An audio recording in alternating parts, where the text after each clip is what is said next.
Hello everyone, I'm Reiki Master Sharon, and today is our Saturn Day Sabbath, and I just want to kind of talk a little bit about what's been been turning the wheels in my head lately. Since I am still recovering from surgery, I wasn't even sure if I was going to come on today, to be honest, because, it's been kind of rough to only be able to sit on my couch. Well, not even sit, I have to lay on my couch and keep my foot up. But I've been thinking a lot, and I've been learning a lot about King Solomon and the lesser seals of Solomon, and this concept that there were 72 spirits that Solomon contained to build up the temple for the Israeli God. the God of Israel, I should say. So, when we think about this, when I started going into this rabbit hole with ChatGPT, there was also 72 angels that came up, and these were the 72 words of God, and these may have come from esoteric texts or what have you, but there are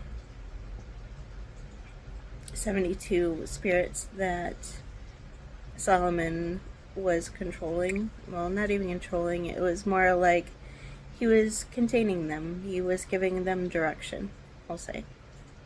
And then there was, well, in the book they say it as exercising. You use the symbol to exercise the demon or whatever.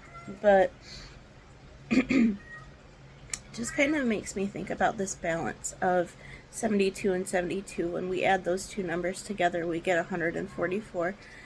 And I was like, oh crap, this is our DNA. This is our spiritual DNA. This is within every single one of us. Every single one of us has this balance of negative and positive and negative forces that we must learn to control or have discipline over within our own free will to be able to build, to be able to construct the things that our mind is seeing, because everything that we create in our reality once first comes from a thought. And I believe that in order to really bring something into reality, you have to hold on to that vision. You have to know your why. You have to know why you're doing it, why it needs to be done, why it's important. Just like Solomon knew that it was important for him to build the temple. It was a very big project that was laid on his shoulders from God. And when you go through these abilities of some of these angels and these demons, you'll see that a lot of the demons that he was using, they had powers to turn metals into gold. They had powers to make you reconcile with friends. They had powers to build up towers. They had lots of abilities that Solomon basically just said, okay, well, this is what we're doing. And I think it's so important for us to have a vision of what we're doing and where we're going, because they say that idle hands are the devil's playground, right? So if you know what you're doing, then you can say, like, hey, this is what I'm doing. Either you're helping me or we're going separate ways, because I don't have time for this. I have something that I'm doing. This is what I'm doing. This is where I'm going. Are you coming with me or not? And there's no arguing with that. And if you're not, then okay, bye. Right? Because so many times we allow distractions to hold us back from doing the things that we want to do. And I know there was a time before that if I felt a negative energy, I would just rebuke it right away. Rebuke. Get away from me. I don't want to have anything to do with that. Just go away in the name of Jesus. But I'm feeling called from God, and He's saying, I have something bigger that I need to do.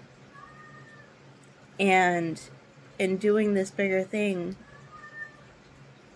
maybe some of these demons, I need to just wrap my arm around them when they show up and say, hey, this is what I'm doing. This is where we're going. Are you coming or not? Are you on board or not?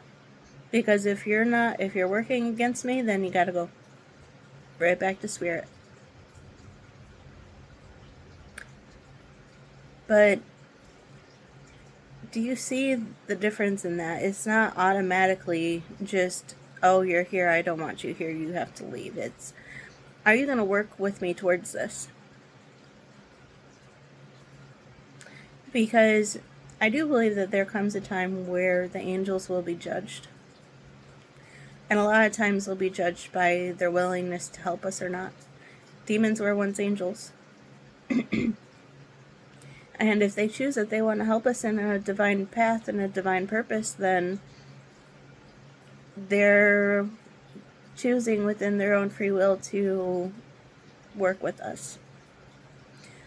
But it also makes me think of people like Aleister Crowley, who did his research on magic and summoning angels and trying to banish the 12 dukes of hell or whatever it was. And that was a very long, lengthy, I think 6 months plus process that he would have needed to actually stick with to finish. And he didn't finish that at the Boleskine House. He abandoned it. And because he did that, he left portals open. And there were many bad things that happened in that house because he used his free will to summon those demons and then just leave those doors open.